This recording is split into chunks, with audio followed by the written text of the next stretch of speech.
Honorable Members of Parliament, good afternoon. Happy New Year. Let me say how wonderful it is to have you at the beginning of the year, to be able to share a meal together, and to be able to take this opportunity to thank you from the bottom of my heart for the commitment, especially those of you of the National Assembly, showed during this holiday period.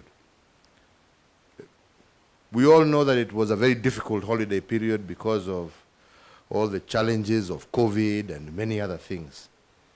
And people had the opportunity to say, let me just stay away and look after myself. But you turned out in huge numbers. You left your homes, you left your families, came out in huge numbers to pass a couple of pieces of legislation that are going to be a game changer. The passage of the anti-money laundering bill, for example, will ensure that we are able to continue being part of the international financial system and to have a respected banking system that can only help improve and mature our economy. The bill on NHIF and the other acts around the health sector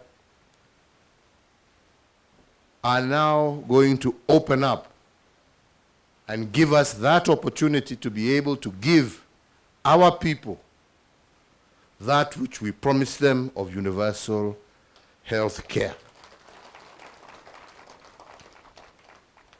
And the political parties amendment that we are trying to push through, which some people have tried to demonize as they try to demonize BBI, that is giving us an opportunity for us to be able to formally work together across political parties in the interest of the nation. Because this is what we are trying to achieve. As we sit here today, yes, I am a proud member of Jubilee, but I am an even prouder member of the Kenyan society, which I see reflected around these tables here.